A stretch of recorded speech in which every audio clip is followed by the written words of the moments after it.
Suscríbete a Venganza Perfecta. Nos encantaría saber desde qué parte del mundo nos acompañas. Cuéntanos en los comentarios. Ahora, sumerjámonos en la historia de hoy. Capítulo 1. La llamada Pablo Herrera estaba revisando los contratos de seguridad trimestrales cuando su celular vibró. El identificador de llamadas mostraba el Hospital General San José. Estuvo a punto de rechazar la llamada, los hospitales solo llamaban para dar malas noticias. Pero algo lo hizo contestar. Señor Herrera, le habla la enfermera Virginia Ríos del Hospital General San José. Su hijo sufrió un accidente automovilístico y usted aparece como su contacto de emergencia. Pablo apretó el teléfono con fuerza. Disculpe, debe haber un error. Yo no tengo ningún hijo. Hubo una pausa, y luego, con una voz más suave, ella suplicó, por favor, tiene que venir a verlo. Habitación 314, terapia intensiva. Ha estado preguntando por usted. La línea se cortó. Pablo se quedó mirando su celular, con la mente a 1000 por hora. 15 años en inteligencia militar le habían enseñado a confiar en sus instintos, y en ese momento todas las alarmas estaban sonando. Había sido Pablo Herrera durante 38 años. Conocía su propia vida. No tenía ningún hijo. Ninguna exesposa ocultando un secreto. Ninguna aventura de una noche de hace décadas. Sin embargo, algo en la voz de la enfermera, en ese susurro desesperado, lo hizo tomar su chamarra. La zona de terapia intensiva del Hospital San José olía a antiséptico y desesperación. Pablo encontró la habitación 314 sin dificultad. A través del cristal, vio a un joven de unos 20 años, conectado a monitores y con 4 vías intravenosas. Las vendas cubrían la mitad de su rostro, pero lo que Pablo alcanzó a ver le heló la sangre. El muchacho lucía exactamente igual a como se veía Pablo a esa edad. Dios santo, suspiró Pablo, abriendo la puerta de la habitación. Los ojos del joven se abrieron. Eran verdes, del mismo tono que los del propio Pablo. Papá. La palabra salió quebrada, desesperada. Sabía que vendrías. El mundo de Pablo se sacudió. La estructura ósea, la nariz, incluso la forma en que le caía el cabello al muchacho. Era como estar mirando una fotografía de sus días en la academia militar. Pero era imposible. Tenía que haber una explicación. ¿Cuál es tu nombre, hijo? Preguntó Pablo con suavidad, acercando una silla. Tomás. Tomás Herrera. La mano del chico encontró la de Pablo. Te he estado buscando toda mi vida. El doctor Germán Ríos apareció en el marco de la puerta, era un hombre alto, de cabello canoso y ojos amables. El hermano de Virginia. Aparentemente, el parecido familiar era inconfundible. Señor Herrera, ¿podría hablar con usted en privado? En el pasillo, el doctor Ríos consultó su tableta. El accidente fue severo, múltiples fracturas, conmoción cerebral, hemorragia interna. Lo hemos estabilizado, pero... Levantó la vista. Ha sido muy insistente en que usted es su padre. Dice que su madre se lo confesó antes de morir el mes pasado. ¿Quién era su madre? Elisa Treviño. ¿Le suena el nombre? Pablo rebuscó en su memoria. Elisa Treviño. El nombre no significaba nada para él, pero eso no alivió el nudo en su estómago. Doctor, necesito pedirle un favor. Quiero una prueba de ADN. Discretamente. ¿El doctor? Ríos asintió. Lo entiendo. Podemos tener los resultados en 24 horas. Pablo regresó al lado de la cama de Tomás. El chico ya estaba dormido, con una respiración constante pero agitada. Pablo estudió su rostro, buscando cualquier detalle que pudiera romper ese asombroso parecido. No había nada. Si esto era algún tipo de trampa, era increíblemente sofisticada. Su celular vibró. Era un mensaje de su esposa, Carmen, diciendo que saldría tarde del trabajo otra vez, no me esperes despierto. El mismo mensaje que le había estado enviando 3 noches a la semana durante los últimos 2 meses. Pablo lo había notado, pero no lo había cuestionado. Su matrimonio se había estado enfriando últimamente. Ahora, Sentado junto a este chico imposible que afirmaba ser su hijo, Pablo se preguntaba a qué más había estado ciego. Papá, los ojos de Tomás volvieron a abrirse. Aquí estoy. Quería decirte que estoy orgulloso de ti. De lo que construiste con Herrera Seguridad, de cómo ayudas a la gente. Mamá me enseñó artículos sobre ti. La empresa de Pablo era exitosa, pero no precisamente famosa. ¿Cómo sabría este chico esos detalles a menos que hubiera estado investigando específicamente? ¿Qué más te contó tu madre sobre mí? Que estuviste en el ejército. En las fuerzas especiales. Que la conociste durante una misión en Bosnia. Pero tuviste que irte antes de saber que estaba embarazada. Los ojos de Tomás eran sinceros, desesperados por que le creyera. Ella dijo que te habrías quedado de haberlo sabido. A Pablo se le heló la sangre.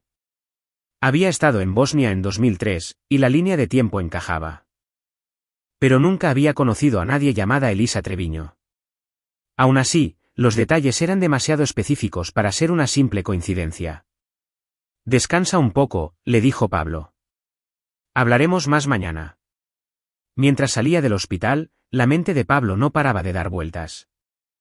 El parecido era imposible de fingir, pero la historia se sentía ensayada. Alguien había hecho su tarea, sabía lo de Bosnia, sabía lo de su empresa. ¿Pero por qué? ¿Qué querían? Condujo por las tranquilas calles de San Pedro Garza García, mientras su entrenamiento en seguridad analizaba cada detalle. La llamada había llegado a su celular personal, no a la línea de la oficina.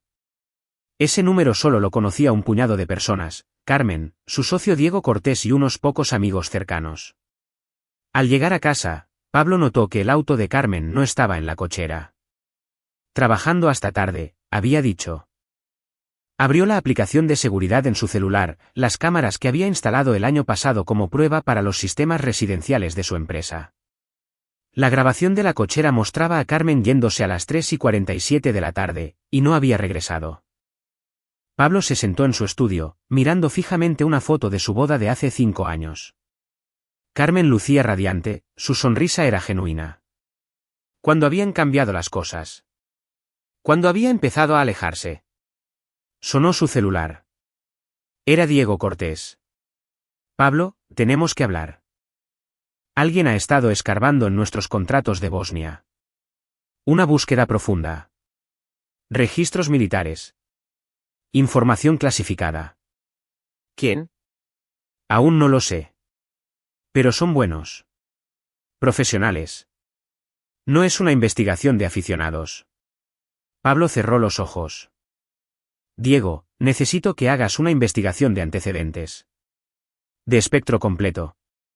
Tomás Herrera, Elisa Treviño y titubeó, mi esposa. Hubo silencio en la línea. Luego, Diego respondió, Cristo, Pablo. ¿Qué está pasando? Ojalá lo supiera. Capítulo 2. Desenredando los hilos. Pablo pasó la noche en su estudio, cruzando datos de bases de datos y registros militares. Elisa Treviño seguía siendo un fantasma. Sin RFC o CURP, sin historial laboral, sin acta de defunción. Para ser alguien que supuestamente había muerto el mes pasado, había dejado sorprendentemente pocos rastros. A las 6 de la mañana, Diego Cortés llegó con café y carpetas. El socio de Pablo era un exanalista del CNI, Centro Nacional de Inteligencia, metódico y paranoico por naturaleza, exactamente lo que Pablo necesitaba. Tu esposa está limpia en la superficie, dijo Diego, esparciendo documentos sobre el escritorio de Pablo. Pero hay algunos vacíos interesantes. Hay 3 meses en 2019 que no puede justificar. Dijo que estaba cuidando a su madre enferma en Sonora, pero lo revisé, su madre murió en 2015. Pablo estudió la foto de Carmen en su acta de matrimonio. ¿Qué más? Los registros financieros muestran retiros regulares en efectivo, siempre justo por debajo del límite para ser reportados. Empezaron hace unos 6 meses. Diego sacó otra carpeta. Y aquí está el remate, se ha estado viendo con alguien. Alejandro Bravo. Dirige una agencia de investigación privada, pero no de las que buscan mascotas perdidas. El nombre no le decía nada a Pablo. Antecedentes. Es policía. Dado de baja bajo investigación por manipulación de evidencia. Ahora se especializa en espionaje corporativo. Chantaje. Verdadera escoria. La expresión de Diego era sombría. Pablo. Creo que tu esposa está jugando a algo más profundo que un simple adulterio. El celular de Pablo sonó. Era del Hospital San José de nuevo. ¿Señor Herrera? Le habla el doctor Ríos. ¿Podría venir? Ha habido un desarrollo. En el hospital, Pablo encontró a Tomás despierto y más alerta. La hinchazón había bajado, haciendo que el parecido fuera aún más impactante. ¿El doctor? Ríos llevó a Pablo a su oficina. Los resultados de ADN, dijo el doctor, entregándole un sobresellado. Los revisé 2 veces para estar seguro.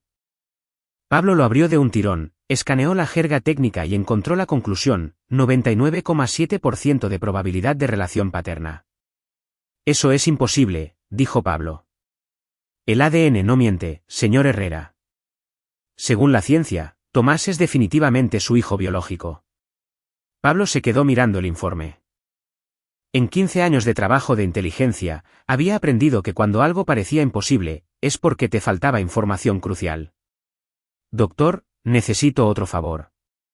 Quiero una segunda opinión de esta prueba.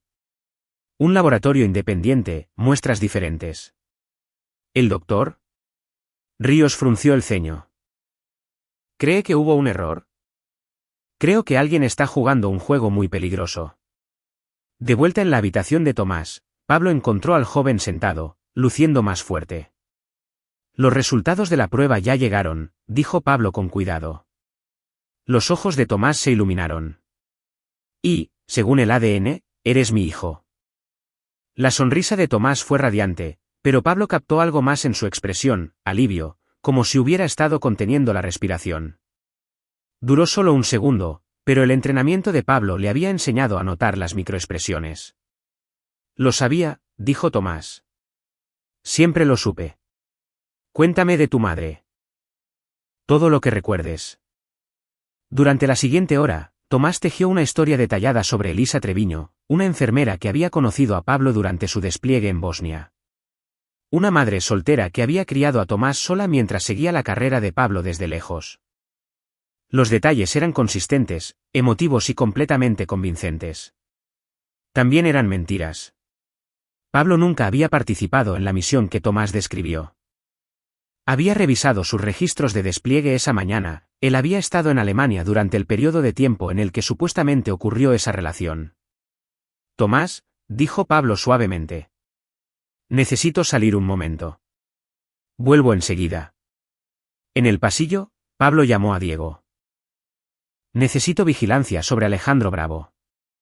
Cobertura total.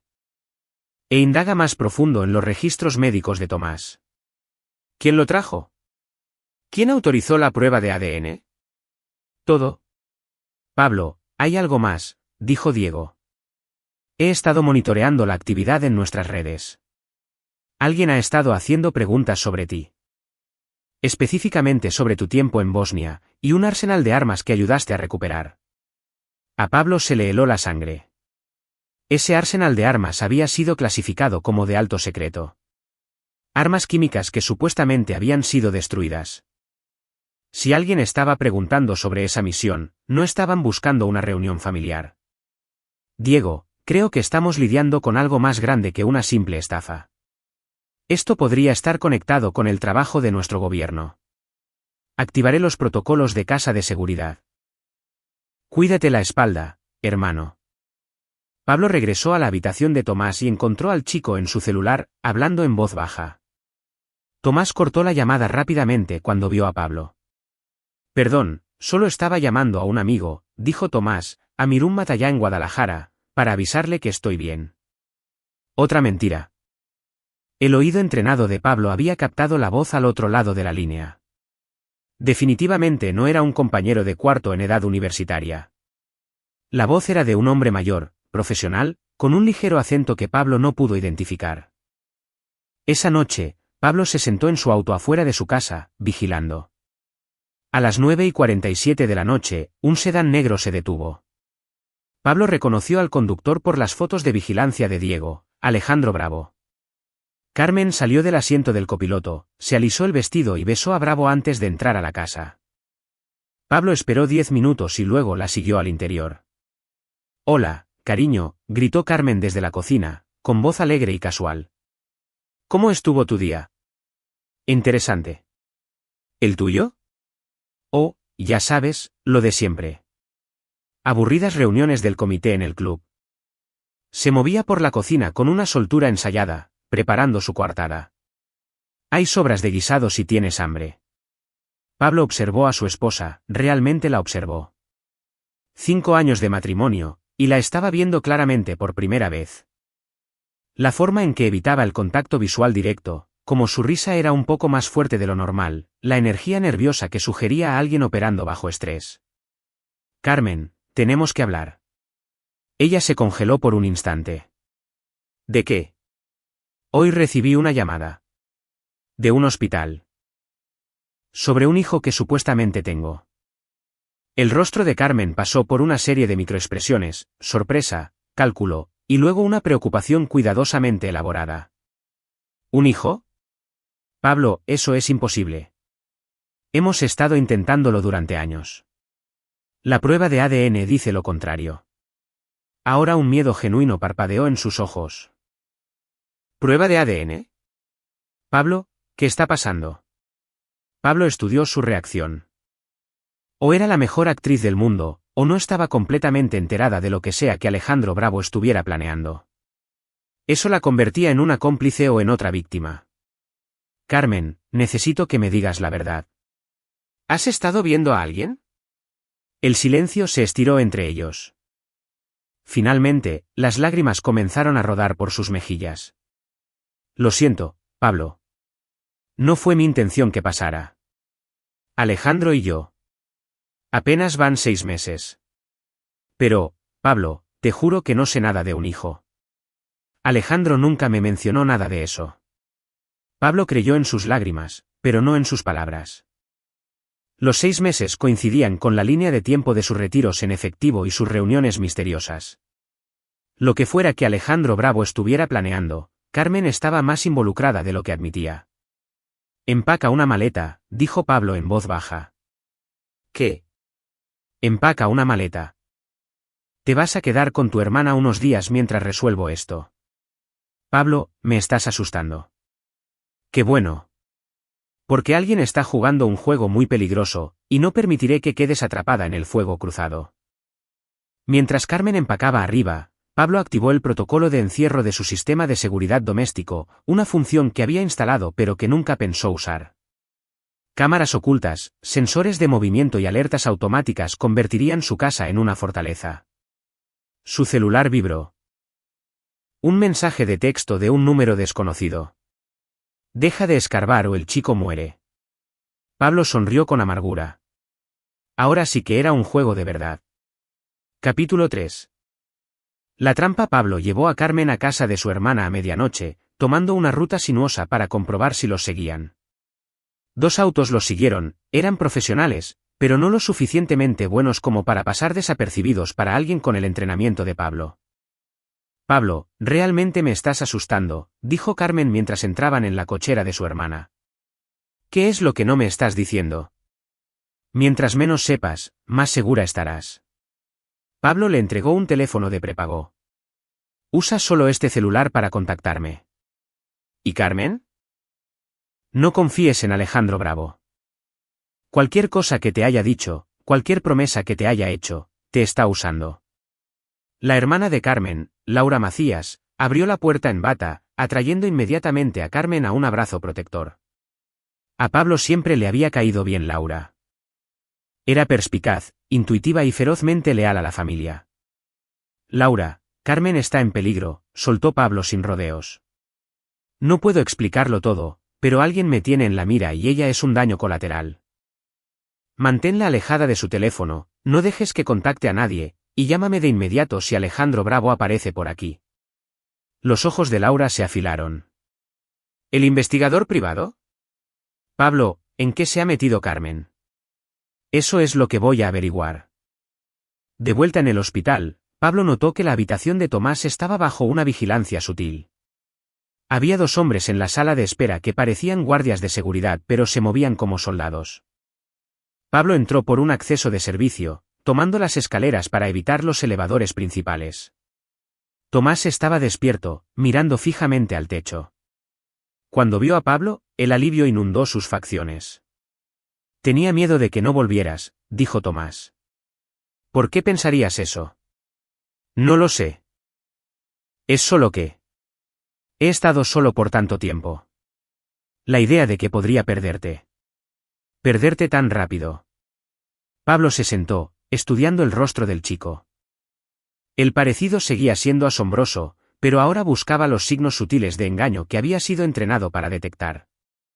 La historia de Tomás era demasiado perfecta, sus emociones demasiado calculadas. Tomás. Necesito que me cuentes sobre el accidente. Todo lo que recuerdes. Estaba conduciendo para ir a verte. Finalmente me había armado de valor para buscarte, ¿sabes? Tenía tu dirección, pero cuando llegué a tu vecindario, me puse nervioso.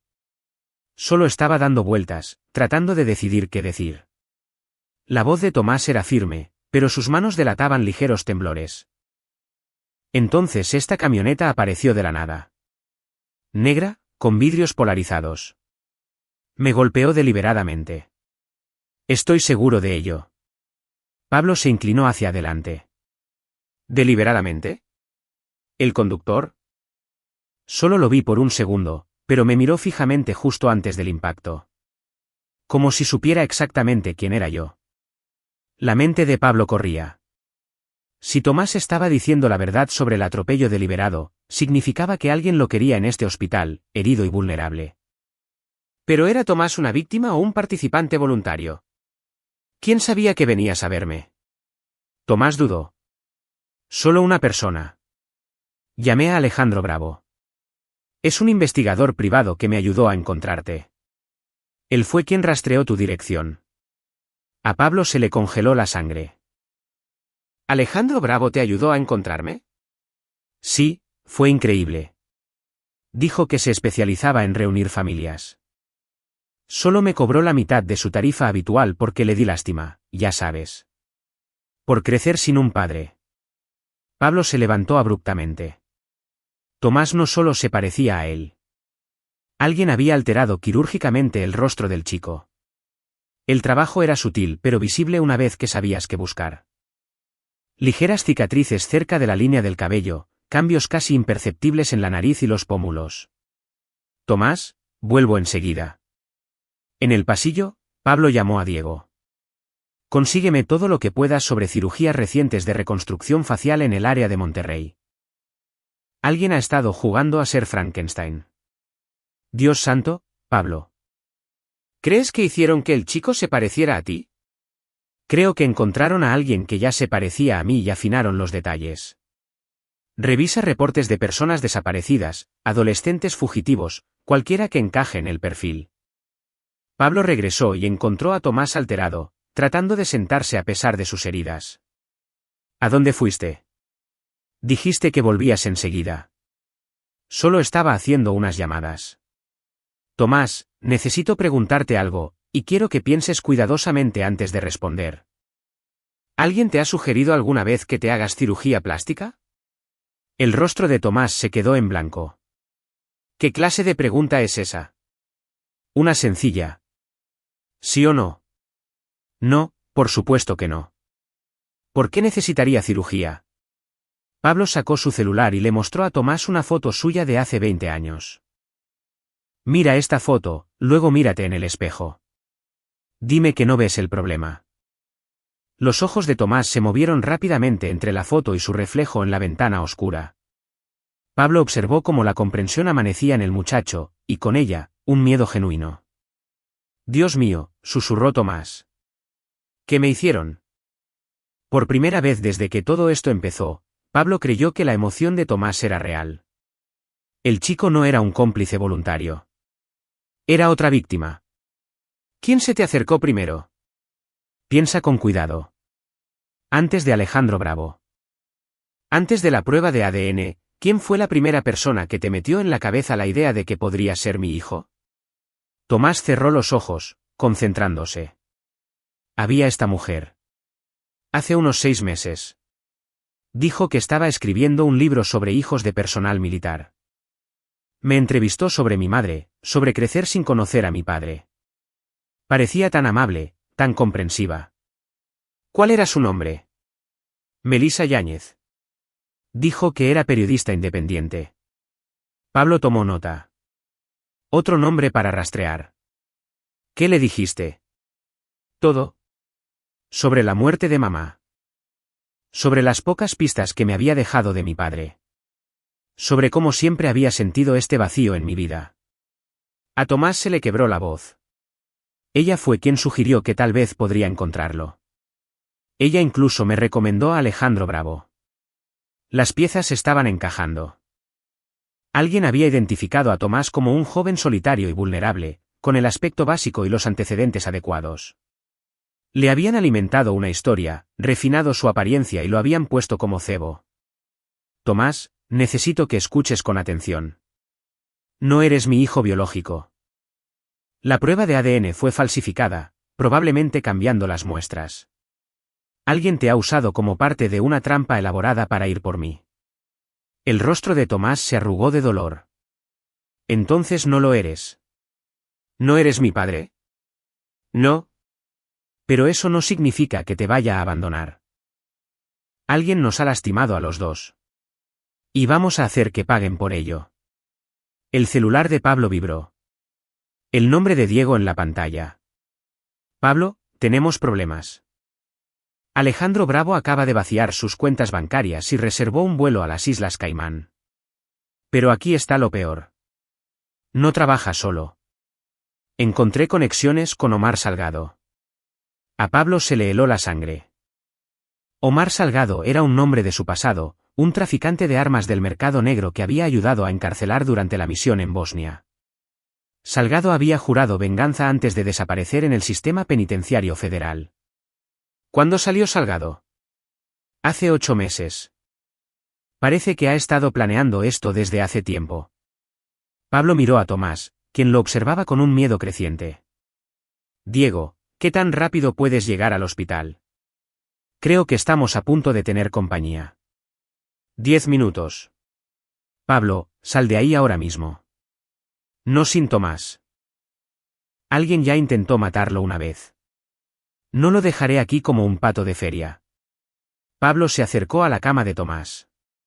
¿Puedes caminar? Creo que sí, pero los doctores dijeron. Los doctores no están tratando de mantenerte con vida ahora mismo. Yo sí. Pablo ayudó a Tomás a subir a una silla de ruedas, agarró las pocas pertenencias del chico y se dirigió al elevador de servicio. Mientras las puertas se cerraban, vio a 3 hombres de traje entrando en el vestíbulo principal. Demasiado bien vestidos para ser visitantes, demasiado alertas para ser familiares afligidos. En el estacionamiento subterráneo, Pablo transfirió a Tomás a su auto, justo cuando el vehículo de Diego derrapaba en la esquina. Diego bajó la ventana. La casa de seguridad está comprometida, le gritó Diego. La gente de Salgado llegó primero. Necesitamos el plan B. Pablo ya se había preparado para esa posibilidad. La cabaña. Ya está asegurada. Ver. Yo me encargaré de limpiar aquí. Mientras Pablo conducía durante la noche hacia la cabaña en la Sierra de Nuevo León, que había comprado años atrás como un refugio producto de su paranoia, Tomás iba sentado en silencio en el asiento del copiloto. Lo siento, dijo Tomás finalmente. Nunca quise que nada de esto pasara. Te usaron, muchacho. Eso no es tu culpa.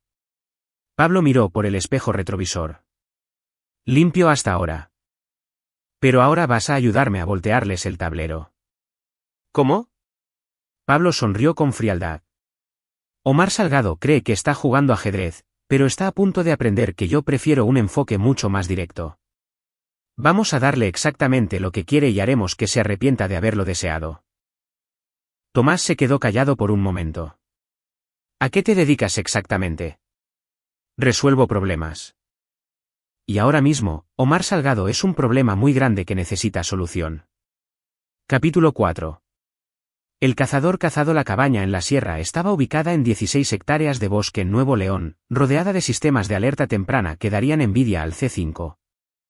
Pablo la había construido como un sueño para su jubilación, pero ahora servía como una fortaleza. Tomás durmió a ratos en el sofá mientras Pablo trabajaba durante toda la noche, cruzando datos de inteligencia y viejos archivos de misiones.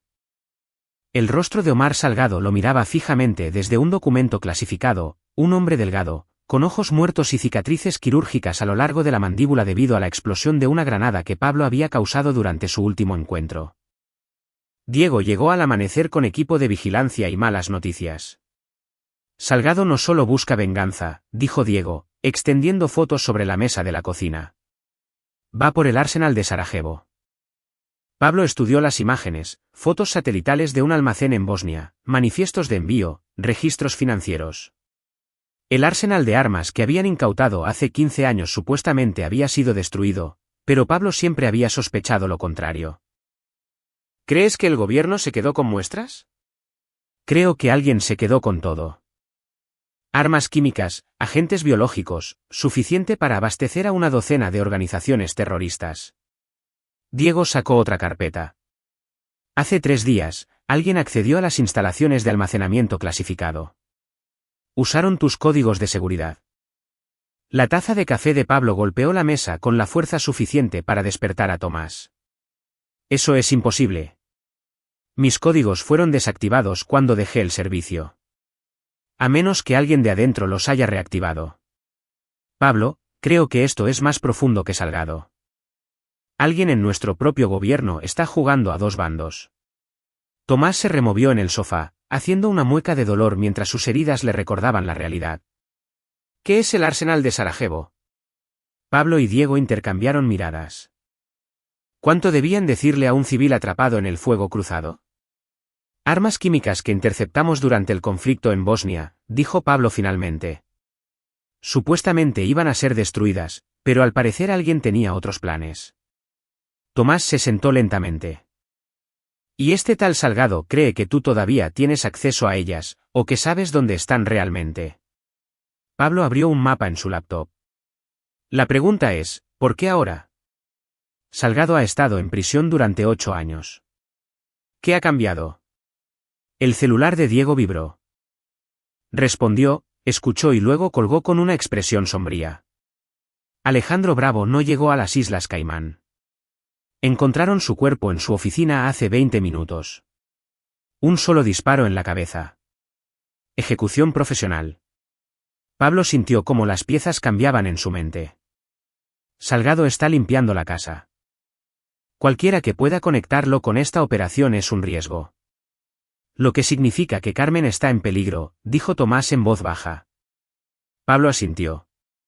Puede que Carmen no hubiera estado completamente al tanto de la conspiración, pero había sido amante y confidente de Alejandro Bravo. Si Salgado estaba eliminando cabos sueltos, ella era la siguiente en la lista. Pablo intentó llamar a la casa de Laura. No hubo respuesta. Intentó con el nuevo teléfono de Carmen. Directo al buzón de voz. Diego, tenemos que movernos ya. El viaje a casa de Laura tomó 25 minutos por las carreteras de la sierra. Pablo llevó su camioneta al límite mientras Diego coordinaba con las autoridades locales. Tomás iba en el asiento trasero, aferrándose a la manija de la puerta mientras tomaban las curvas a velocidades peligrosas. Allí, señaló Diego al pasar la última curva. La casa de Laura yacía en silencio bajo la luz de la mañana, pero el ojo entrenado de Pablo captó los detalles que estaban mal. La puerta principal estaba entreabierta, los periódicos amontonados, el auto de Laura estaba en la cochera, pero el vehículo rentado de Carmen no se veía por ningún lado. Pablo se estacionó a una cuadra de distancia. Diego, rodea por atrás. Tomás, quédate en el vehículo y prepárate para llamar al 911. Voy con ustedes, insistió Tomás. Estás herido y sin entrenamiento. Harás que nos maten a todos. Pablo avanzó hacia la casa con un sigilo impecable, con los sentidos hiperalerta. La puerta principal había sido forzada, un daño sutil en el marco sugería una entrada profesional. Adentro, la casa estaba demasiado silenciosa. Encontró a Laura en la cocina, atada a una silla pero consciente. Sus ojos se abrieron de alivio cuando lo vio. Pablo, gracias a Dios. Se llevaron a Carmen hace como una hora. Pablo cortó sus ataduras. ¿Cuántos eran? 3 hombres. Profesionales, como los que ves en las películas. Hicieron preguntas sobre ti, qué hacías en el ejército, a dónde podrías ir si te estuvieras escondiendo. Laura se frotó las muñecas. Carmen intentó protegerte. Se la pasó diciendo que no sabía nada útil. ¿Dijeron a dónde se la llevaban? Uno de ellos mencionó una bodega. Algo sobre obligarte a ir hacia ellos. El celular de Pablo sonó. Número desconocido. Herrera. Lo puso en altavoz. Pablo Herrera. Al fin nos volvemos a encontrar. La voz tenía un marcado acento y era precisa. Omar Salgado. Omar. Me preguntaba cuándo saldrías de la roca debajo de la cual te habías estado escondiendo. 15 años, Herrera. 15 años he esperado este momento. Me costaste todo. Mi negocio, mi libertad, mi rostro. El odio en la voz de Salgado era palpable. Pero ahora tengo algo que tú quieres. Te escucho. Tu esposa está disfrutando de mi hospitalidad. Por ahora. Pero mi paciencia tiene límites. ¿Qué es lo que quieres, Omar? El Arsenal de Sarajevo. La ubicación real, no la historia de encubrimiento que le contaste a la Sedena. Sé que te quedaste con los registros, Herrera. Los de tu tipo siempre lo hacen. Pablo miró a Diego y a Tomás, ambos escuchando atentamente. ¿Y si te doy lo que quieres? Entonces tu esposa morirá rápido en lugar de lentamente. Me temo que no hay ningún escenario donde ella salga viva de esto, viejo amigo. Demasiada gente haría preguntas incómodas. La línea se cortó. Laura se había puesto pálida. Pablo, ¿de qué está hablando? Es complicado. Pablo ya se estaba moviendo, revisando sus armas, planeando su próximo movimiento. Laura, empaca una maleta. Te vienes con nosotros hasta que esto termine. No voy a dejar mi casa por culpa de un terrorista. Lo harás si quieres vivir. Esta gente no deja testigos. Diego estaba estudiando imágenes satelitales en su celular. Creo que sé dónde están. Hay un complejo industrial abandonado en las afueras de Apodaca. Perfecto para este tipo de operación. Tomás se puso de pie, a pesar de sus heridas. Voy con ustedes. Ni loco, dijo Pablo. Pablo, escúchame. Tal vez no sea tu hijo real, pero esta gente me usó, me lastimó, me convirtió en un arma en tu contra. Merezco la oportunidad de ayudar a destruirlos. Pablo estudió el rostro del joven. Su parecido con él era artificial, pero el acero en sus ojos era genuino. A pesar de todo lo que había pasado, estaba listo para pelear. ¿Sabes usar un arma? Crecí en Chihuahua. Llevo cazando desde los 12 años. Diego sacó una escuadra de repuesto de su mochila. Curso intensivo de combate urbano. Regla 1, mantente detrás de nosotros. Regla 2, dispara solo cuando tengas un objetivo claro. Regla 3, cuando diga muévete, te mueves. Mientras se preparaban para lo que probablemente sería una misión suicida, el celular de Pablo vibró con un mensaje de texto de un número desconocido. Era una foto de Carmen, atada y con los ojos vendados en lo que parecía ser la oficina de una bodega. El mensaje decía, tienes 2 horas. Ven solo o morirá gritando. Pablo le mostró la foto a Diego, quien sacudió la cabeza. Es una trampa, hermano. Una configuración de libro. Lo sé. Pero no puedo dejar que muera por culpa de mi pasado. Entonces no juguemos bajo sus reglas. Diego sacó los planos del edificio en su tableta. Asalto por 3 frentes. Tú entras por el frente, como esperan. Tomás y yo entramos por el andén de carga. Lo sincronizamos perfectamente, creamos suficiente caos para sacar a Carmen. Pablo miró a su inusual equipo, su paranoico socio exagente del CNI, un joven alterado quirúrgicamente en busca de redención, y él mismo. Contra un terrorista profesional con recursos militares y nada que perder. Caballeros, dijo Pablo, revisando sus municiones, esta será la misión de rescate más corta de la historia, o la venganza más satisfactoria. Tomás cortó cartucho con una facilidad practicada. De cualquier manera, hagamos que se arrepientan de haberse metido con nosotros. Capítulo 5. El pacto con el diablo. El complejo industrial abandonado en Apodaca se erguía como un cáncer de concreto sobre 8 hectáreas de terreno baldío. Pablo lo estudió con binoculares desde una loma a casi 1 kilómetro de distancia, contando a los guardias, tomando nota de los patrones de patrullaje, marcando las salidas. 12 centinelas visibles, informó a Diego y Tomás. Espaciado profesional, disciplina militar. No son matones callejeros. Diego ajustó su mira telescópica. Cuento al menos 6 posiciones de francotiradores. Esto no es solo una situación de rehenes. Es una fortaleza.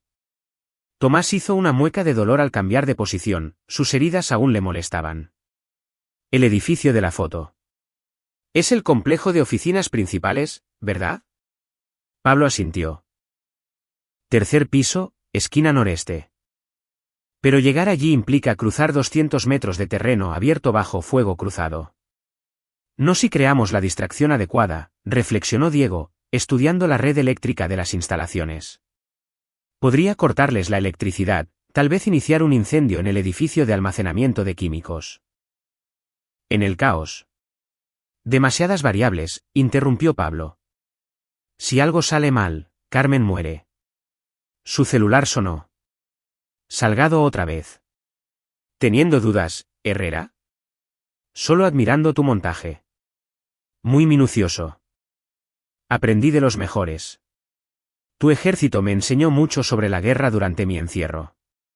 La voz de Salgado denotaba una oscura diversión.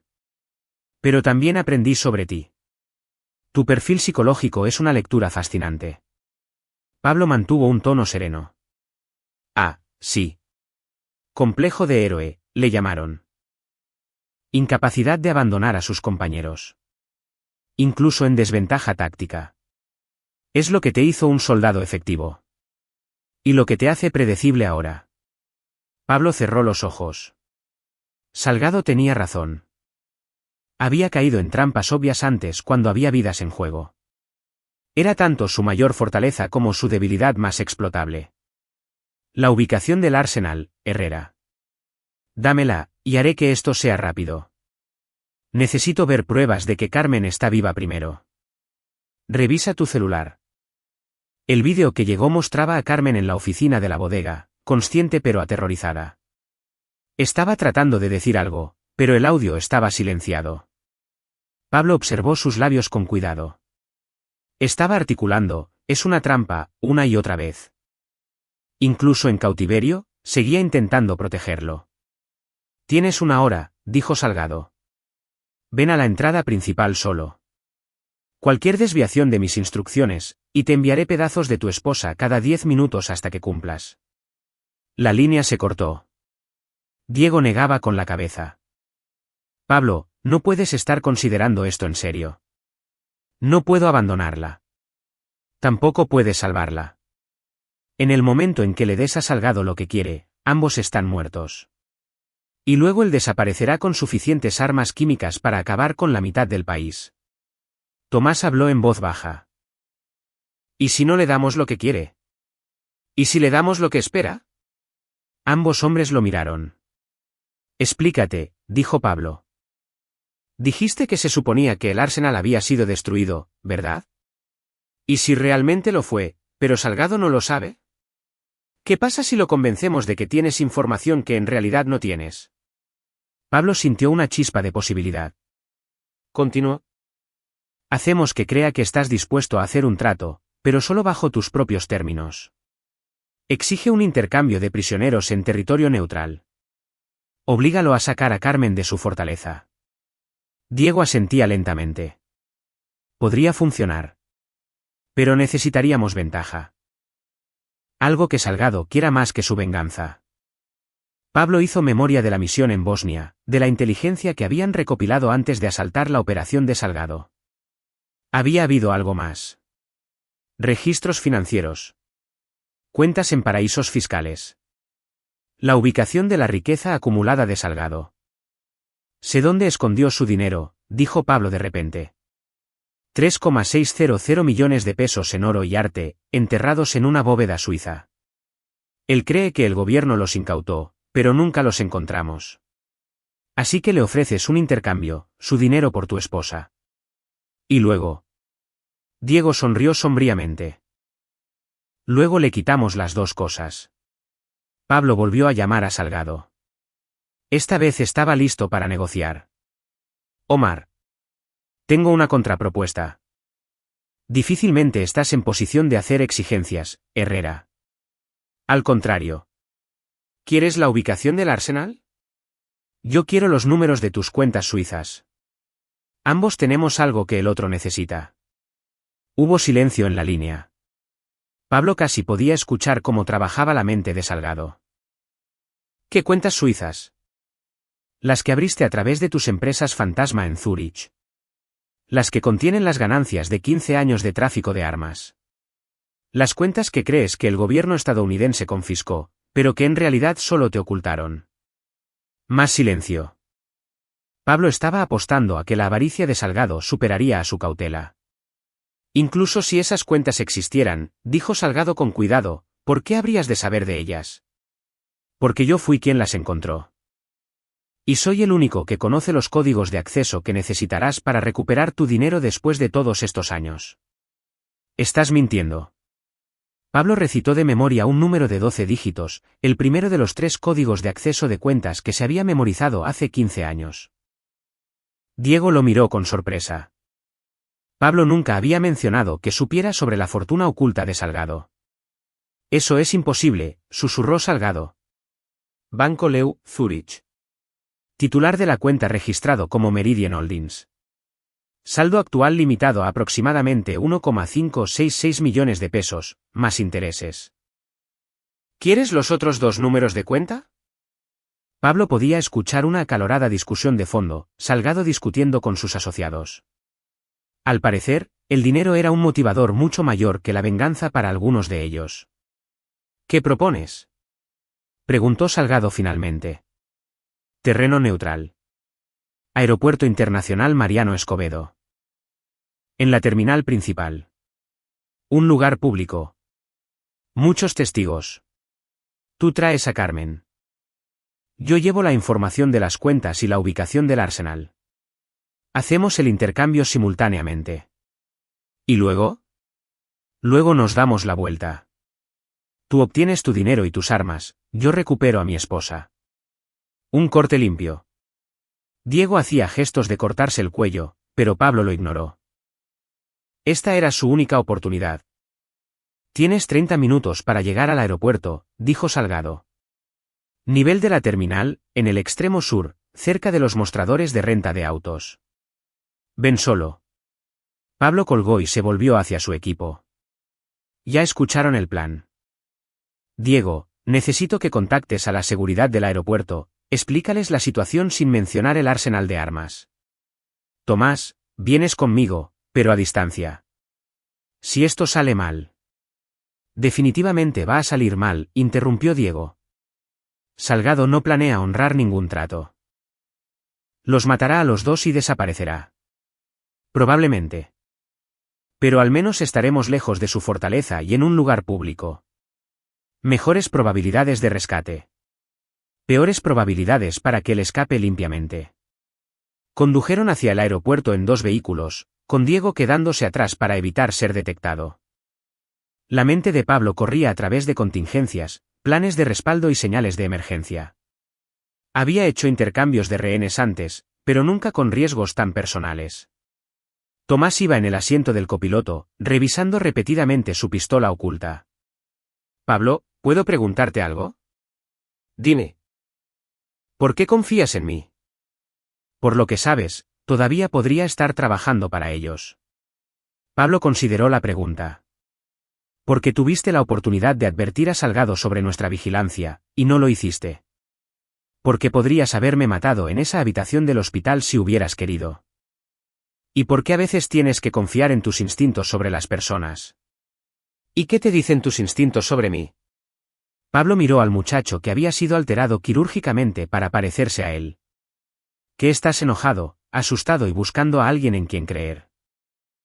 Eso te hace muy peligroso o muy útil. ¿Y cuál de las dos soy?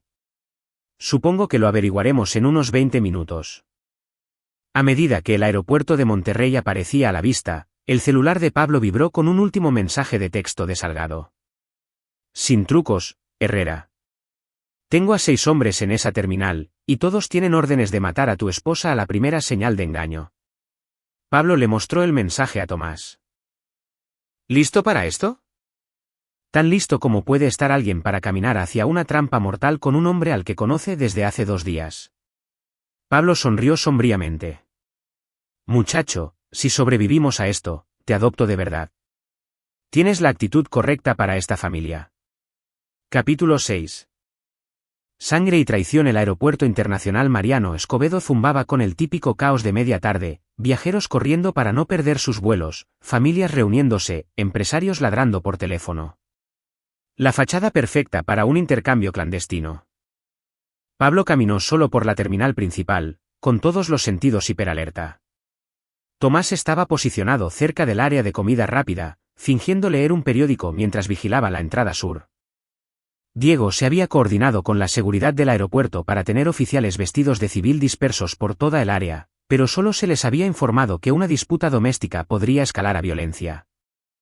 Pablo los vio de inmediato, los hombres de Salgado, tratando de mezclarse, pero delatados por su consciencia táctica y sus cortes de cabello idénticos. 6 de ellos, tal como había prometido, posicionados para cubrir todas las salidas. A las 3:30 de la tarde en punto, Omar Salgado apareció cerca de los mostradores de renta de autos. 15 años no habían sido amables con él. El lado izquierdo de su rostro era una masa de cicatrices quirúrgicas, la cavidad del ojo reconstruida albergaba un ojo claramente artificial. Se movía cojeando levemente, otro recuerdo de su último encuentro. Pero el ojo que le quedaba ardía con un odio intacto. Carmen caminaba a su lado, con las manos atadas a la espalda con cinchos de plástico, un hombre pequeño de ojos muertos sostenía una navaja contra sus costillas. Se veía aterrorizada pero ilesa. Pablo se acercó lentamente, con las manos visibles y vacías. Omar. Te ves exactamente como esperaba. 15 años de injertos de piel y reconstrucción ósea. Obra tuya. La voz de Salgado era fría, profesional. Pero he tenido tiempo para planear este momento. Cada detalle. Cada contingencia. Las cuentas suizas primero, dijo Pablo. Muéstrame que Carmen está viva y bien. Luego te daré lo que quieres. Salgado le hizo un gesto a su asociado, quien aflojó ligeramente su agarre. Carmen miró a Pablo con ojos desesperados. Lo siento, susurró. Siento mucho todo esto. Lo arreglaremos después, dijo Pablo con suavidad. Luego, alzando la voz, los números de cuenta, Omar.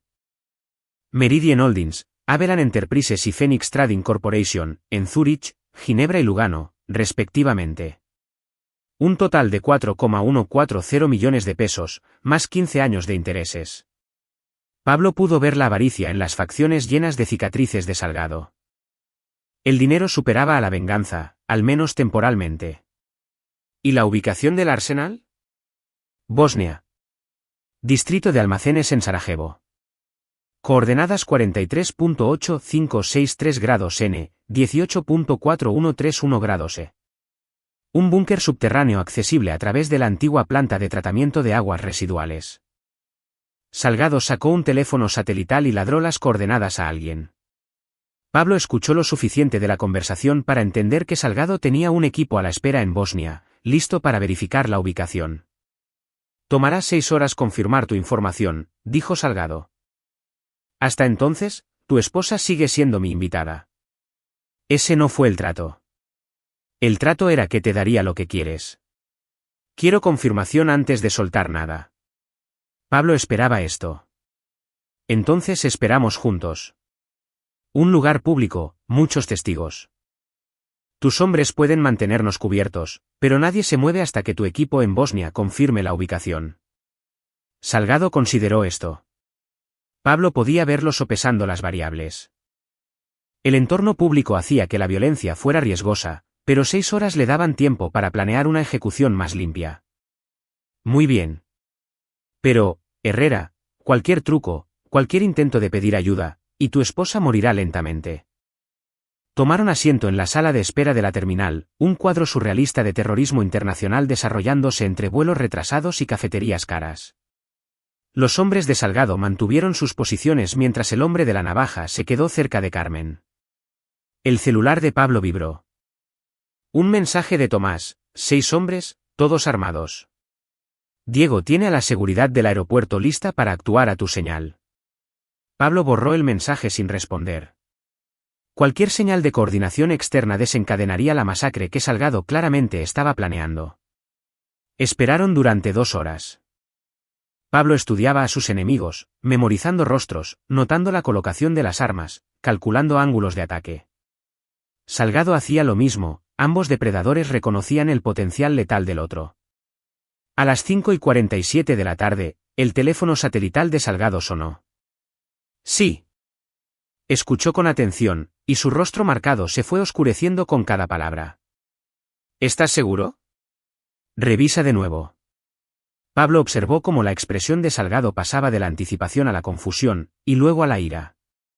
El lugar está vacío, dijo Salgado en voz baja. Un agujero en el suelo donde debería haber un búnker. Mis hombres encontraron marcas de excavación, evidencia de construcción reciente. Alguien llegó antes que nosotros. Pablo mantuvo su expresión neutral. Tal vez tu inteligencia estaba equivocada. O tal vez tú me mentiste. El ojo artificial de Salgado se fijó en Pablo con precisión mecánica. El hombre de la navaja presionó la hoja más profundamente en el costado de Carmen, dibujando una fina línea de sangre a través de su camisa. Última oportunidad, Herrera. La verdadera ubicación. Pablo se levantó lentamente, con las manos aún visibles. Omar, te di las coordenadas del reporte de la misión original. Si alguien más llegó ahí primero, no es mi culpa. Pero sí es tu problema. La navaja se movió hacia la garganta de Carmen. Pablo se tensó, listo para lanzarse hacia adelante a pesar de las probabilidades imposibles. Fue entonces cuando Tomás hizo su movimiento. El joven había estado observando desde el otro lado de la terminal, esperando el momento perfecto. A medida que la atención de Salgado se concentró en Pablo, Tomás se acercó por detrás, moviéndose con un sigilo sorprendente para alguien con lesiones recientes. Pero Tomás no atacó a Salgado.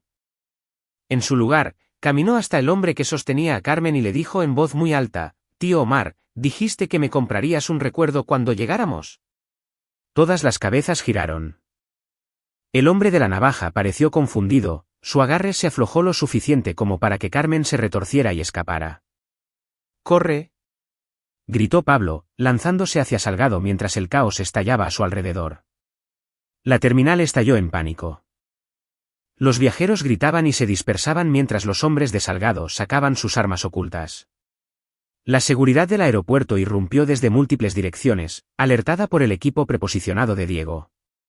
Pablo tacleó a Salgado contra el suelo, ambos hombres peleaban por el control. Salgado era mayor y estaba lesionado, pero la desesperación lo hacía peligroso. Rodaron por el piso, forcejeando por la pistola oculta del terrorista. Tomás había agarrado a Carmen y tiraba de ella hacia el punto de control de seguridad, gritando: «¡Bomba! ¡Hay una bomba!», para crear el máximo caos y forzar la evacuación. Diego apareció al lado de Pablo con su arma de servicio desenfundada. «Pablo, apártate». Pero Salgado había logrado sacar su pistola, apuntándola no a Pablo, sino a la multitud que huía. Un paso más, y empiezo a dispararle a los civiles. El enfrentamiento duró 3 segundos. Luego, Pablo tomó la decisión que definía quién era. Se interpuso entre el arma de Salgado y los inocentes, justo cuando el terrorista apretó el gatillo. La bala le dio a Pablo en el hombro, haciéndolo girar, pero sin detenerlo. Se estrelló de nuevo contra Salgado, esta vez con la ayuda de Diego, logrando finalmente someter al hombre que había aterrorizado a su familia.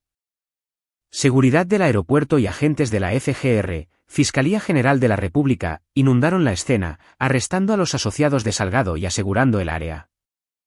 Los paramédicos atendieron la herida del hombro de Pablo mientras él observaba a Carmen abrazar a Tomás como al hijo que nunca había tenido.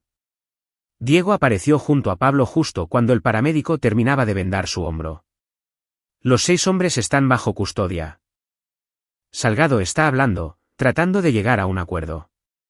Aparentemente, toda esta operación fue financiada por alguien más, alguien con acceso a la inteligencia del gobierno y cuentas en el extranjero.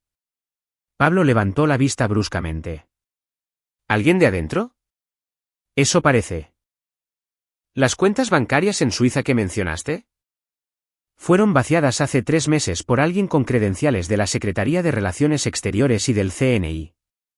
La mente de Pablo iba a toda velocidad. Alguien en el gobierno había estado financiando el plan de venganza de Salgado, usando fondos robados para pagar una trampa elaborada que involucraba cirugía facial, pruebas de ADN falsas y mercenarios profesionales. Diego, tenemos que rastrear esas credenciales. Y tenemos que hacerlo rápido, antes de que quien esté realmente detrás de esto se dé cuenta de que su operación fracasó. Carmen se acercó. Tenía el rostro bañado en lágrimas. Pablo, lo siento muchísimo. Por lo de Alejandro. Por las mentiras. Por todo. Pablo miró a su esposa, realmente la miró. El terror en sus ojos era genuino.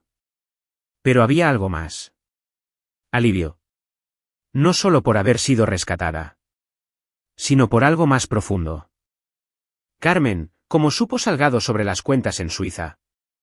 Ella parpadeó. ¿A qué te refieres? Yo nunca le conté a nadie sobre esas cuentas. Ni a Diego. Ni a mis superiores. Ni a ti. Entonces, ¿cómo supo Salgado que debía preguntar por su dinero oculto? El rostro de Carmen palideció. Yo. No lo sé. Tal vez lo adivinó. Pablo estudió las microexpresiones de su esposa. Las señales sutiles que lo habían entrenado para detectar en operativos enemigos. La forma en que evitó el contacto visual directo, cómo había cambiado su respiración, la postura defensiva de sus hombros. Lo sabías, dijo él en voz baja. Sobre las cuentas, sobre Salgado, sobre todo. Tomás miró de uno a otro, la confusión era evidente en su rostro alterado quirúrgicamente. La mano de Diego se movió instintivamente hacia su arma. Pablo, ¿qué estás diciendo? Susurró Carmen. Digo que alguien ha estado jugando un juego muy largo, y creo que finalmente estoy empezando a entender las reglas. Capítulo 7. El juego a largo plazo. La sala de conferencias de la agencia olía a café rancio y desesperación institucional. Pablo estaba sentado frente al agente Sergio Garza, mientras la herida en el hombro le dolía a pesar de los analgésicos. Habían pasado 2 días desde la confrontación en el aeropuerto, y la investigación había arrojado revelaciones inquietantes. Salgado ha sido muy cooperativo, dijo el agente Garza, extendiendo archivos sobre la mesa. Aparentemente, fue contratado para esta operación. Alguien más lo planeó, lo financió y le proporcionó la información. Pablo analizó los registros financieros. ¿Las cuentas suizas? Vaciadas por alguien con códigos de acceso gubernamentales. Pero aquí viene la parte interesante. El dinero fue retirado por una mujer usando el pasaporte de su esposa. Pablo sintió que el suelo se movía bajo sus pies. Eso es imposible. Carmen estaba aquí en Monterrey. ¿Lo estaba? Según estos registros, Carmen Herrera estaba en Zúrich hace 3 meses, accediendo a cuentas que oficialmente no existen. El agente Garza sacó fotos de vigilancia de un banco suizo. La mujer de las imágenes tenía el rostro de Carmen, su cabello, su complexión general. Pero algo en la postura era incorrecto, la forma en que se movía. El software de reconocimiento facial dice que es su esposa. Pero nuestro analista conductual no está de acuerdo. Diferente patrón de marcha, diferencia en la mano dominante, diferencias sutiles en las expresiones faciales. Pablo se inclinó hacia adelante. ¿Cirugía plástica otra vez? Esa es nuestra teoría. Alguien se sometió a una reconstrucción extensa para hacerse pasar por su esposa, y luego usó credenciales diplomáticas falsificadas para acceder a registros financieros clasificados. Las piezas encajaron en la mente de Pablo. Toda la operación con Salgado fue una distracción. Alguien quería que me enfocara en un viejo enemigo mientras usaban la identidad de mi esposa para robar bienes del gobierno. ¿Pero quién tiene ese tipo de acceso? ¿Y por qué apuntarme a mí específicamente? El celular de Pablo vibró. Apareció el nombre de Diego. Pablo, tienes que venir para acá de inmediato. Encontré algo en los archivos personales de Carmen que lo cambia todo. Pablo se encontró con Diego en la oficina del Centro de Herrera Seguridad. Tomás también estaba allí, luciendo más alerta a pesar de sus heridas en proceso de curación. El joven había insistido en ayudar con la investigación, alegando que le debía a Pablo el haberle salvado la vida. ¿Qué encontraste?, preguntó Pablo. Diego los guió a una sala de conferencias segura donde la laptop de Carmen estaba abierta, con su contenido proyectado en un gran monitor. He estado revisando su huella digital con un peine fino, explicó Diego. La mayor parte es normal, redes sociales, compras, correos a su hermana. Pero luego encontré esto. La pantalla mostraba una aplicación de mensajería encriptada que Pablo no reconoció.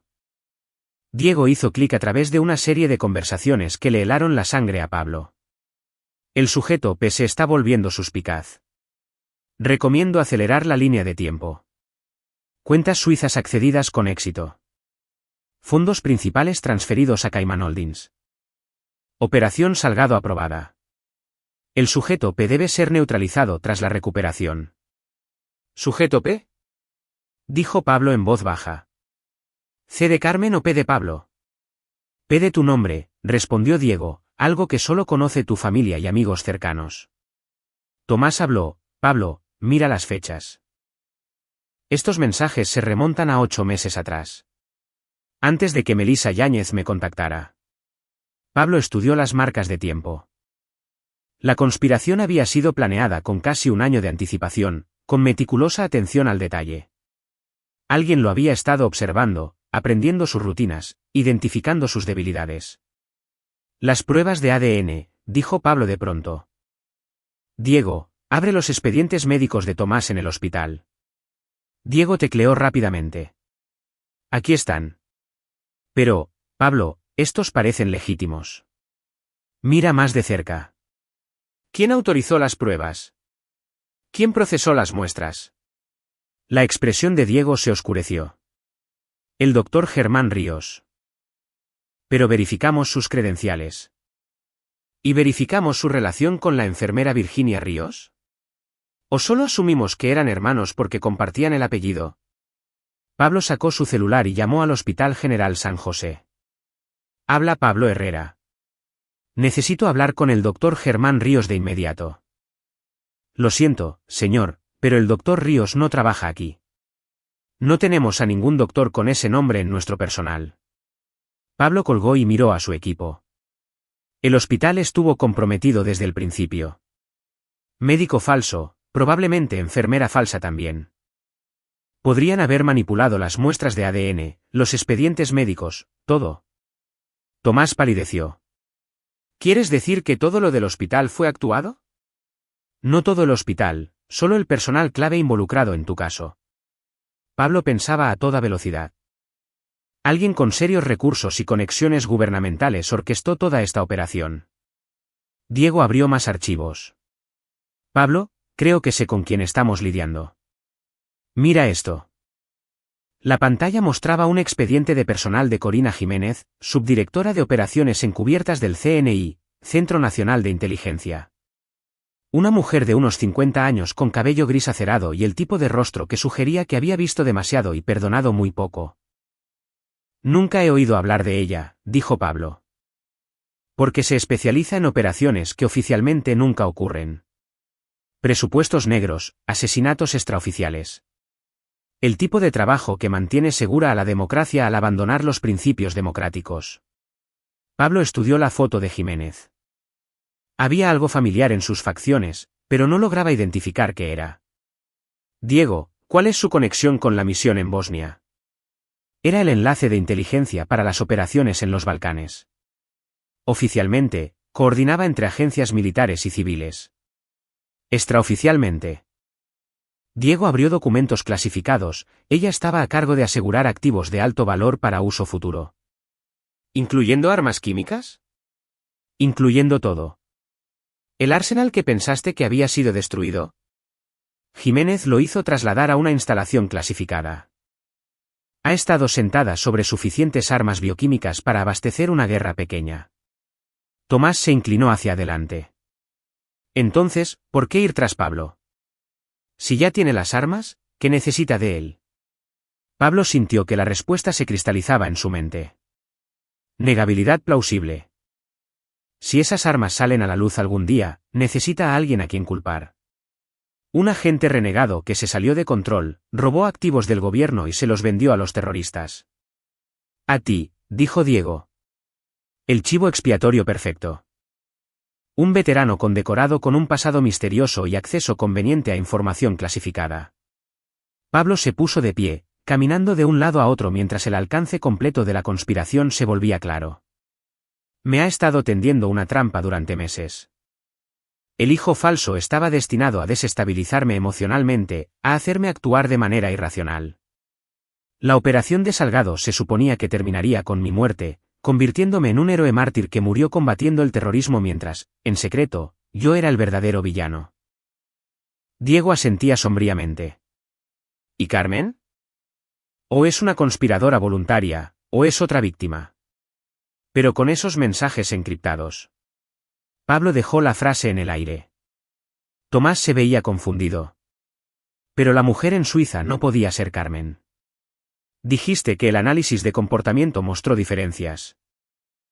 Porque no era Carmen, dijo Pablo de repente. Fue alguien alterada quirúrgicamente para parecerse a ella.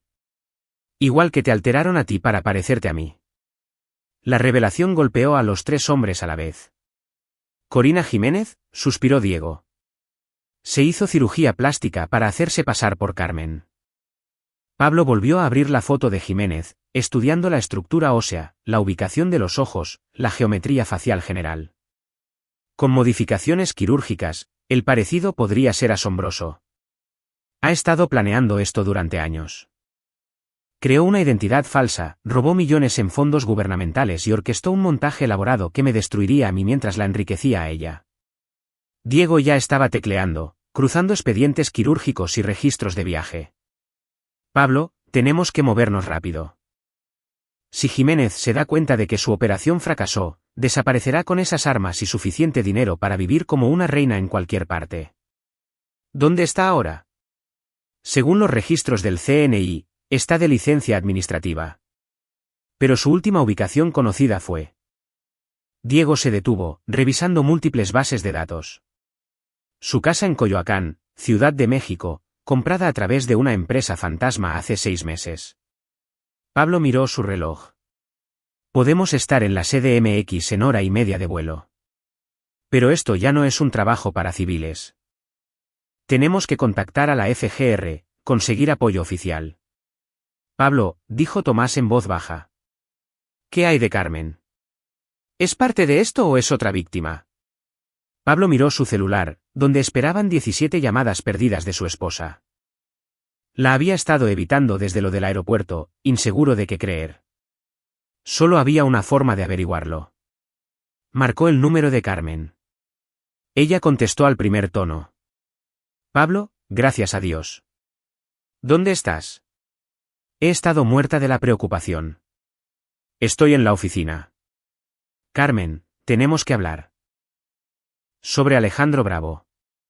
Sobre los mensajes encriptados en tu laptop. Sobre todo.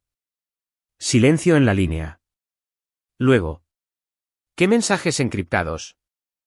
O estaba genuinamente confundida, o era la mejor actriz del mundo. Ven a la oficina. Ahora. Y Carmen. Ven sola. Pablo colgó y miró a su equipo. Caballeros, en unos 20 minutos vamos a averiguar si mi esposa es una víctima inocente o una cómplice del terrorismo internacional. Sea como sea, esto termina esta noche. Capítulo 8. Verdad y consecuencias. Carmen llegó a las oficinas de Herrera Seguridad 37 minutos después, con el rostro demacrado por el agotamiento y el miedo. Pablo la observó a través de los monitores de seguridad mientras se acercaba al edificio. Nadie la seguía, no mostraba un comportamiento inusual, solo era una mujer aterrorizada que había pasado por un infierno. Entró a la sala de conferencias donde la esperaban Pablo, Diego y Tomás. Sus ojos se fijaron de inmediato en la laptop que mostraba los mensajes encriptados. Jamás he visto eso en mi vida, dijo de inmediato. Pablo analizó sus microexpresiones. Tras 15 años de leer a las personas, le creyó. Siéntate, Carmen. Necesitamos entender lo que nos ha estado pasando. Durante la siguiente hora, Pablo la guió a través de toda la conspiración. El hijo falso, las cuentas en Suiza, la funcionaria del gobierno que había orquestado todo. Carmen escuchaba con creciente horror, interrumpiendo de vez en cuando con preguntas que convencieron a Pablo de que genuinamente ignoraba la trama principal. Así que Alejandro me estaba usando, dijo finalmente. Todo lo que me dijo, todo lo que sentí por él. Era todo parte del plan de esa mujer. Eso parece. Jiménez necesitaba a alguien cercano a mí. Alguien que pudiera proporcionarle información sobre mis rutinas, mis desencadenantes emocionales, mis vulnerabilidades. El rostro de Carmen se derrumbó. Lo siento tanto, Pablo. Te traicioné por un hombre que solo me estaba usando para destruirte. Tomás habló en voz baja. Únete al club.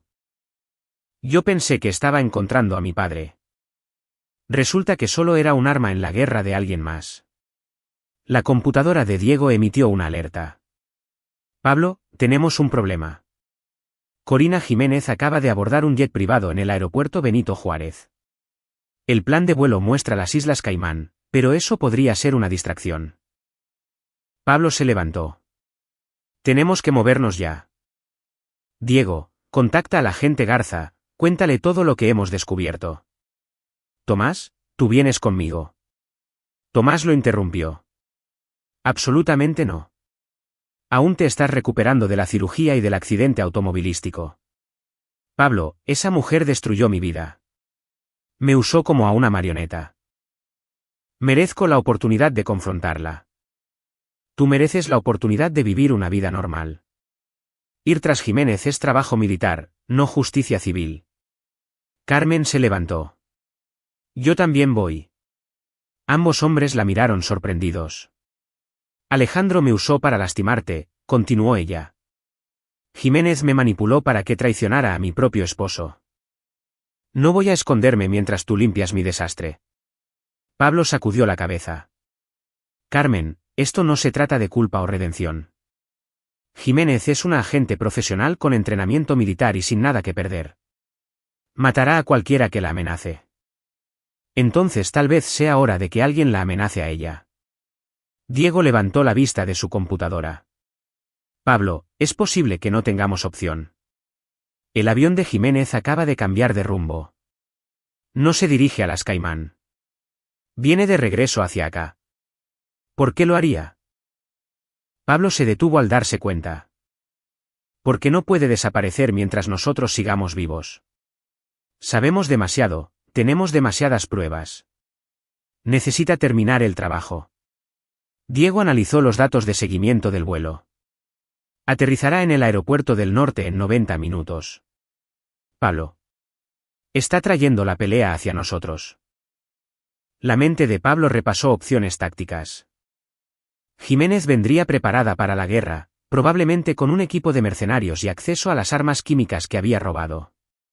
El edificio de oficinas de Herrera Seguridad era defendible, pero no inexpugnable. Evacuamos, decidió Pablo. Saquen a todos del edificio y repleguémonos a la cabaña en la sierra. Ella nos seguirá hasta allá, señaló Diego. Bien. Es mejor enfrentarla en un terreno que yo preparé, que esperar a que ella elija el campo de batalla. Mientras reunían archivos y armas, el celular de Pablo sonó. Un número desconocido. Herrera. Lo puso en altavoz. Señor Herrera, le habla Corina Jiménez. Creo que tenemos mucho de qué hablar. La voz de Jiménez era nítida, profesional. Pablo podía escuchar motores de avión de fondo. Te escucho. Ha sido muy minucioso en su investigación. Casi impresionante para un contratista militar acabado. La adulación no te llevará a ningún lado, Corina. ¿Qué quieres? Quiero ofrecerte un trato. Devuélveme los registros financieros que robaste, olvida todo lo que has aprendido sobre mis operaciones y te dejaré vivir. Tu esposa y tu hijo falso pueden unirse a ti en el exilio que elijas. Pablo miró a su equipo. ¿Y si me niego? Entonces aprenderás por qué el gobierno me paga tan bien para resolver problemas discretamente. Tengo a mi disposición recursos que harían que Omar Salgado pareciera un pandillero de poca monta. Armas químicas, ¿te refieres? Una pausa. Entre otras cosas. Pero, Pablo. ¿Puedo llamarte Pablo? Prefiero no usar medidas tan drásticas. Demasiadas bajas inocentes, demasiada limpieza requerida. Qué humanitaria de tu parte. Soy pragmática. Los héroes muertos se convierten en mártires, y los mártires hacen preguntas incómodas. Es mejor que simplemente desaparezcas, junto con cualquiera que pueda corroborar tus locas teorías sobre conspiraciones gubernamentales. Pablo estaba ganando tiempo, dejando que Diego rastreara la llamada y coordinara con las autoridades federales. Cometiste un error, Corina. Ah, sí. ¿Cuál? Asumiste que huiría, pero yo no abandono a las personas bajo mi protección. Jiménez se rió, un sonido parecido a vidrios rotos. Señor Herrera, está a punto de aprender la diferencia entre la bravuconería militar y la realidad política. Tengo autorización para esta operación al más alto nivel. Lo que sea que suceda esta noche se clasificará como un incidente terrorista. Mi respuesta se considerará apropiada, y a ti se te culpará póstumamente por robar activos del gobierno. Tal vez. Pero me aseguraré de que salga a la luz la verdad. ¿Lo harás? Porque en unos 60 minutos, voy a demostrarte por qué ciertas verdades son demasiado peligrosas para el consumo público. La línea se cortó. Diego levantó la vista de su computadora. Aterrizará en el aeropuerto del norte. Eso nos da unos 40 minutos antes de que llegue. Pablo revisó sus armas, cambiando su mente a modo de combate. Diego, trae al agente Garza y a su equipo a la cabaña. Apoyo táctico completo. Carmen, Tomás, se irán a una casa de seguridad hasta que esto termine. Ni locos, dijo Tomás. Esto no es un debate. Tienes razón, no lo es. Tomás cortó cartucho en su pistola. Me dijiste que no era tu hijo real. Tal vez no por sangre, pero sí por elección. Y los hijos no abandonan a sus padres cuando empiezan los balazos. Carmen asintió, de acuerdo. En la salud y en la enfermedad, Pablo. ¿No fue eso lo que nos prometimos? Pablo miró a su inusual familia, a su infiel pero en el fondo leal esposa, al joven alterado quirúrgicamente que lo había elegido como figura paterna, y a su paranoico pero confiable socio. No era el equipo que habría elegido para enfrentar a una agente gubernamental corrupta, pero era el equipo que tenía. Muy bien, dijo. Pero haremos esto a mi manera. Disciplina militar, siguen mis órdenes, 0 actos heroicos. Diego estaba reuniendo el equipo. Pablo, ¿cuál es el plan? Pablo estudió el mapa táctico de su propiedad en la montaña, notando posiciones defensivas, rutas de escape y posibles sitios de emboscada. Vamos a darle a Corina Jiménez exactamente lo que quiere, la oportunidad de terminar esto en persona. Pero en el terreno que yo preparé, con refuerzos de los que ella no sabe nada, y con una sorpresa que no verá venir. ¿Qué sorpresa? Pablo sonrió con fiereza. ¿Las armas químicas que cree controlar? Nunca salieron de la custodia del gobierno. He estado en contacto con sus verdaderos custodios todo el tiempo. Tomás lo miró confundido. ¿Quieres decir? Quiero decir que Corina Jiménez está a punto de aprender que robar armas imaginarias es mucho más fácil que explicarle a una comisión del Senado por qué intentó inculpar a un veterano condecorado de sus propios crímenes. El celular de Pablo vibró con un mensaje de texto de un número desconocido. Las montañas se ven hermosas esta noche. Qué lástima lo que va a pasar allí. Pablo le mostró el mensaje a su equipo y luego respondió, ven por mí, Corina. Estaré esperando. La respuesta llegó de inmediato, cuento con ello. Capítulo 9. El ajuste de cuentas. La cabaña de la montaña estaba a oscuras, todos los sistemas de seguridad estaban activados y grabando. Pablo vigilaba los caminos de acceso mediante imágenes térmicas, mientras Diego coordinaba con el equipo táctico de la FGR posicionado a 3 kilómetros de distancia. Carmen y Tomás ocupaban posiciones defensivas en el segundo piso, armados y listos a pesar de no tener entrenamiento formal. Movimiento en la cresta norte, informó Diego. 4 vehículos, probablemente de 8 a 12 elementos. Pablo ajustó su mira de visión nocturna. Jiménez había venido preparada para la guerra. Camionetas SV con modificaciones militares. Personal moviéndose con disciplina profesional. Pero había cometido un error crucial. Estaba atacando una posición que Pablo había pasado años fortificando. Diego, activa los sensores perimetrales. Carmen, Tomás, recuerden lo que hablamos. Nadie dispara hasta que yo dé la orden. El teléfono de Pablo sonó. Jiménez. ¿Disfrutando la vista, Pablo? Es pacífico aquí arriba. Un buen lugar para una última conversación. En efecto. Tengo que admitir que estoy impresionada. La mayoría de los objetivos no eligen su propio lugar de ejecución con tanto cuidado. Pablo observó al equipo de Jiménez desplegarse a través de sus cámaras térmicas. Un despliegue profesional, cubriendo todas las posibles rutas de escape. Dime algo, Corina. ¿Algo de esto fue real? ¿Todo el elaborado montaje o solo fue otro martes en la oficina? Eras un medio para un fin, nada más. Un chivo expiatorio conveniente para operaciones que requerían negación plausible. La voz de Jiménez no tenía emociones. El arsenal que he estado administrando representa miles de millones en valor potencial en el mercado negro. Suficiente para financiar operaciones no oficiales durante décadas. Excepto que no hay ningún arsenal. Nunca lo hubo. Silencio en la línea. Luego, disculpa. Las armas de Sarajevo fueron destruidas hace 15 años, justo como indicaba el reporte oficial. ¿Las cuentas suizas que has estado saqueando? Operaciones trampa creadas por agencias de inteligencia para atrapar traficantes de armas. Has estado robando dinero imaginario para comprar armas que no existen. Pablo podía escuchar una acalorada discusión al fondo. Jiménez discutiendo con sus asociados. La confusión reemplazando la confianza. Estás mintiendo. Llama a tu equipo en Bosnia. Pregúntales qué encontraron en esa bodega. Más silencio. Pablo usó la pausa para coordinarse con Diego mediante señales de mano. El equipo de la FGR se estaba moviendo hacia su posición, rodeando a las fuerzas de Jiménez. Las cuentas eran reales, dijo Jiménez finalmente. Las transferencias de dinero fueron rastreadas por la Secretaría de Hacienda desde el momento en que accediste a ellas. Corina, has estado bajo investigación durante 8 meses. Toda esta operación fue diseñada para darte suficiente cuerda para que te ahorcaras sola. Pablo escuchó la fuerte exhalación de Jiménez. Eso es imposible. Mis fuentes en el departamento. Estaban alimentándote con la información que queríamos que tuvieras. Cada contacto, cada documento supuestamente clasificado, cada pieza de inteligencia que te llevó hasta mí.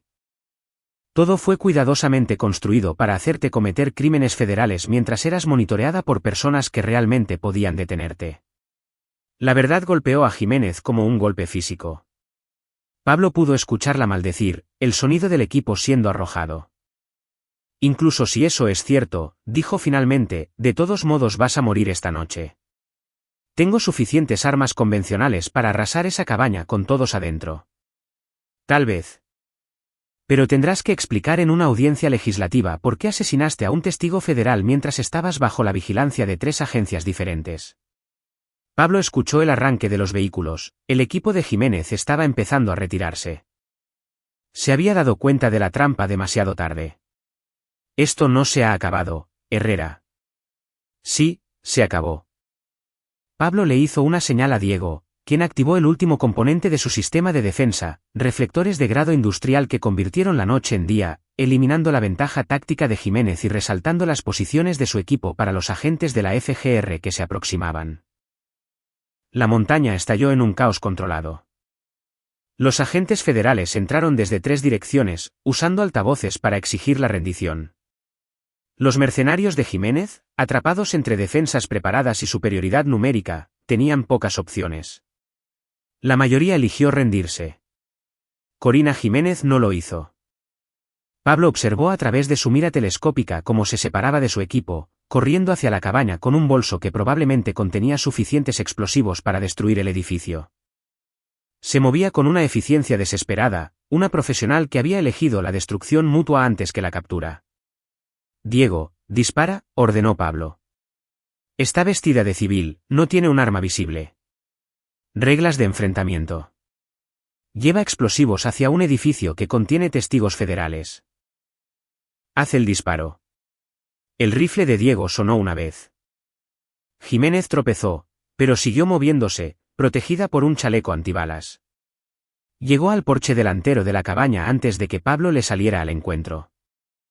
Se enfrentaron bajo el resplandor de los reflectores, el veterano condecorado y la agente corrupta, cada uno representando versiones diferentes del poder de su país. Suelta el bolso, Corina. Jiménez sonrió, mientras un hilo de sangre corría por una herida en la cabeza donde la bala de Diego la había rozado. ¿Sabes qué fue lo hermoso de toda esta operación, Pablo? Que casi funciona. Si hubieras sido un poco menos paranoico, un poco más confiado, estarías muerto y yo estaría a medio camino de mi jubilación con suficiente dinero para comprar un país pequeño.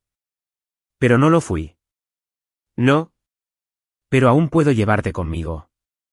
La mano de Jiménez se movió hacia el detonador en el bolso.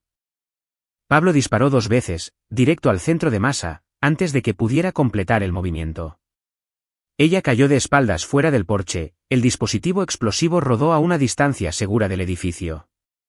El agente Garza apareció al lado de Pablo mientras los agentes federales aseguraban el lugar. ¿Se acabó?, preguntó Garza. Pablo miró a su alrededor en su propiedad de la sierra, marcada por reflectores y despliegues tácticos, pero aún en pie. Su familia estaba a salvo. La verdad estaba documentada. Se había hecho justicia. Sí. Se acabó. Epílogo. 3 meses después Pablo estaba sentado en el porche reconstruido de su cabaña, viendo a Tomás practicar tiro táctico bajo la guía de Diego. El joven se había cambiado legalmente el nombre a Tomás Herrera y estaba aplicando para academias militares, decidido a servir a su país con el mismo honor que su padre adoptivo. Carmen salió de la cabaña con café, acomodándose junto a Pablo en el columpio que habían instalado donde Corina Jiménez había hecho su última resistencia. ¿Alguna noticia del agente Garza?, preguntó ella. La audiencia legislativa concluyó ayer. Toda la red de Jiménez fue desmantelada, los fondos robados recuperados, y hay suficiente evidencia para mantener ocupados a los fiscales durante años. Pablo aceptó el café con agradecimiento. ¿La mejor parte? El arsenal de armas que creía que estaba robando nunca existió. Todo fue una operación de contrainteligencia diseñada para identificar a funcionarios corruptos. ¿O sea que estuviste trabajando para el gobierno todo el tiempo? No exactamente. Pero cuando se detectó actividad sospechosa alrededor de las cuentas suizas, ciertas personas contactaron a otras personas, y de repente tuve la oportunidad de ayudar a atrapar a una mujer muy peligrosa. Carmen se apoyó contra él. ¿Y nosotros? ¿Vamos a estar bien? Pablo consideró la pregunta. Su matrimonio había sido puesto a prueba por la traición, el engaño y la violencia. Pero también se había fortalecido con la verdad, el perdón y la supervivencia compartida. Vamos a estar bien. Diferentes, pero bien. Tomás se acercó al porche, con el rifle colgado profesionalmente sobre el hombro. Pablo. Diego dice que estoy listo para entrenamiento avanzado. Algo sobre aprender a forzar puertas y despejar habitaciones. Pablo sonrió. Muchacho, ya has forzado suficientes puertas para toda una vida. Pero si quieres aprender las técnicas adecuadas, podemos organizarlo. ¿De verdad? De verdad. Pero primero necesitas pasar tus exámenes de admisión a la universidad. Al ejército le gustan los soldados inteligentes. Tomás sonrió. La misma expresión que Pablo veía en su propio espejo, pero ahora genuina y no construida quirúrgicamente. Gracias, papá. La palabra flotó en el aire de la sierra, natural y ganada, no forzada ni inventada. Pablo nunca había esperado tener un hijo, pero el destino y una conspiración federal le habían dado exactamente lo que necesitaba, una familia forjada no por la sangre, sino por elección y valor compartido. Diego se unió a ellos en el porche, con su propio café y una tableta llena de nuevos contratos de seguridad. El negocio va viento en popa, anunció. Aparentemente, detener con éxito a una agente gubernamental corrupta mientras proteges a testigos civiles es bueno para la reputación de la empresa. ¿Algún caso interesante? Espionaje corporativo, personas desaparecidas, lo normal. Pero recibí una llamada de la Sedena. Están interesados en contratarnos como consultores para una nueva iniciativa de contrainteligencia. Pablo se echó a reír. Creo que pasaré. Ya tuve suficiente trabajo gubernamental por un buen tiempo. Mientras el sol se ponía detrás de las montañas de Nuevo León, Pablo reflexionaba sobre los eventos que los habían llevado a ese momento. Una llamada del hospital sobre un hijo que nunca tuvo, había llevado al descubrimiento de un hijo que eligió conservar. La traición de una esposa había revelado un amor por el que valía la pena luchar. Y un enemigo de su pasado le había brindado la oportunidad de proteger el futuro que quería construir. Tomás ya estaba haciendo planes para aplicar a las academias militares. Carmen estaba investigando programas de posgrado en psicología, afirmando que quería ayudar a personas que habían sido manipuladas como ella. Diego estaba expandiendo Herrera Seguridad hasta convertirla en un competidor legítimo de las firmas más grandes. ¿Y Pablo? Pablo finalmente estaba contento de ser exactamente quien siempre había sido. Un protector, un resolvedor de problemas, y ahora, un padre y esposo que se había ganado esos títulos en el fuego en lugar de por accidente de nacimiento. Su celular vibró con un mensaje de texto. Por un instante, la vieja paranoia apareció, pero era solo el agente Garza reportándose como lo hacía cada semana. Todo tranquilo en el frente federal. ¿Cómo te trata el retiro? Pablo tecleó su respuesta, mejor de lo que esperaba. Gracias por preguntar.